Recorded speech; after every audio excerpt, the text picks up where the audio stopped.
Opposition जमातूं खड़ी रहियूं आहिनि, को फार्म 47 अची था वञनि, पोइ छा थिए? मां तंहिंजे करे चयो त अगरि साफ़ शफ़ाफ़ इलेक्शन थी त उन जी गारंटी कोन्हे। 18 वारी इलेक्शन बि साफ़ कोन्हे, 24 वारी बि जीअं तव्हां चओ त 45 47 वारी इलेक्शन है फार्मनि वारी।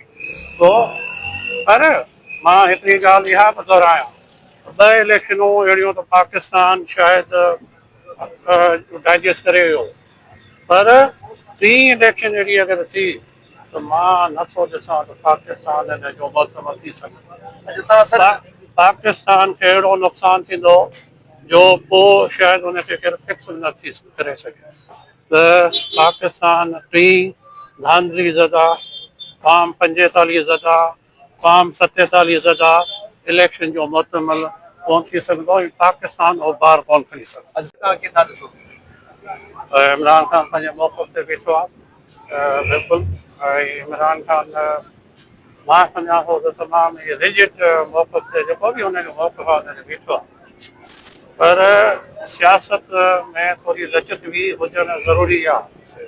सियासत नालो आहे त तव्हां 2 क़दम अॻिते वेंदो त 2 क़दम पंहिंजे विकिणणो पवंदो आहे कदम।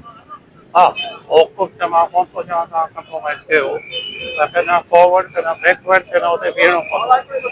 मां सम्झां थो अगरि इमरान ख़ान थोरी लचक ॾेखारे हा त यकीनी तौर ते पाकिस्तान जा हालात ॿिया हुजनि।